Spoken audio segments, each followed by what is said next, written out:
देखिए ऐसा है, समाज में बच्चों के साथ हमेशा ज़ुल्म हुए हैं, ये आज नई बात नहीं है।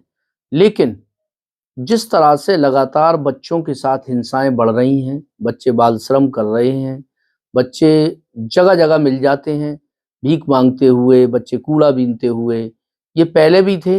लेकिन आज इस मॉडर्न युग में, इस दौर में अगर आज भी वही हालात हैं जो आज से 20 साल पहले थे, तो मुझे लगता है कि आज के समाज की, आज के इस काम को देखने वाले लोगों की, उन अधिकारियों की ज़िम्मेदारी बनती है और इस ज़िम्मेदारी को उन्हें स्वीकार करना पड़ेगा, लेना पड़ेगा।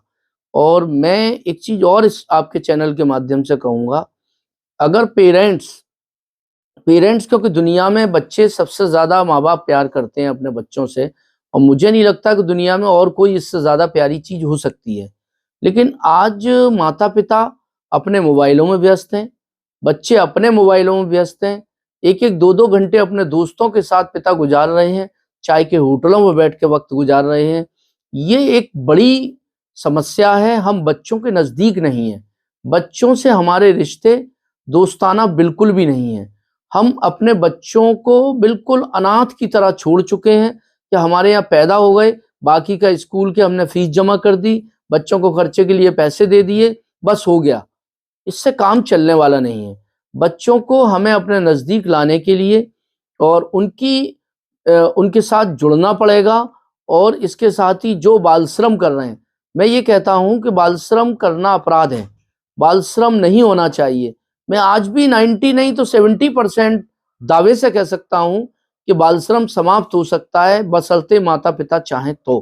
क्योंकि माता-पिता नशा कर रहे हैं, माता-पिता तंबाकू खा रहे हैं, स्मोकिंग कर रहे हैं, माता-पिता और गलत जगहों पर इन्वॉल्व हैं, अपने पैसे का उपयोग यूज़ उस जगह कर रहे हैं, जबकि बच्चों को शिक्षा के लिए 200-300 रुपए फीस जमा नहीं कर पा रहे हैं, प्राइवेट या सरकारी स्कूलों में एडमिशन नहीं करा पा रहे हैं, तो ये बाल श्रम का एक कारण ये भी है।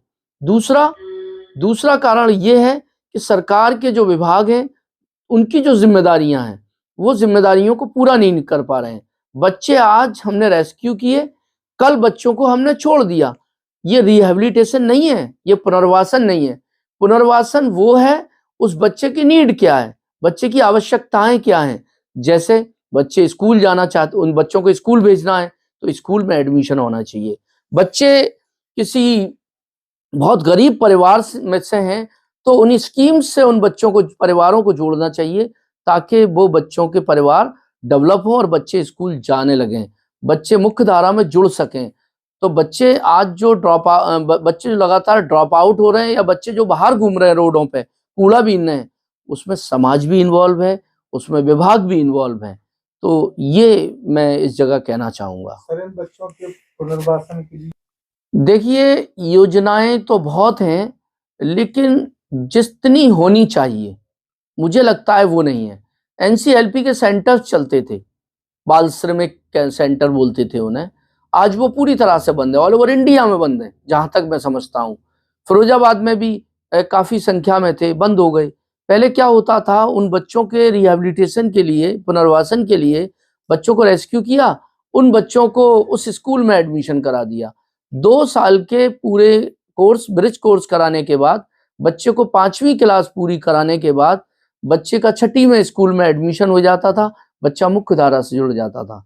आज 13 या 14 साल के बच्चे को पहली दूसरी क्लास में जाने में, या क्योंकि उसने तालीम एजुकेशन नहीं ली है, तो उसे बैठने में शर्म आती है। कुछ दिन स्कूल में रहता है, उसके बाद बच्चा ड्रॉप आउट हो जाता है। तो सरकार बच्चों के भविष्य के लिए कितना चिंतित है?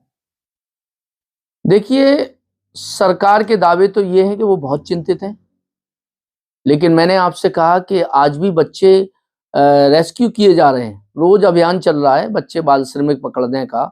लेकिन आज उनसे ये पूछ लिया जाए, उस विभाग से या जो भी उसके कर्ता धर्ता हैं, उनसे पूछ लिया जाए कि आपने कितने बच्चों को रिहैबिलिटेशन दिलाया या पुनर्वासन किया, मुझे लगता है उनके पास जवाब नहीं होगा, ये उनके पास जवाब नहीं मिलेगा, कागज़ पे जवाब देने में कतराएंगे वो। तो इसमें जिम्मेदार विभाग भी है और उसमें माता पिता भी हैं।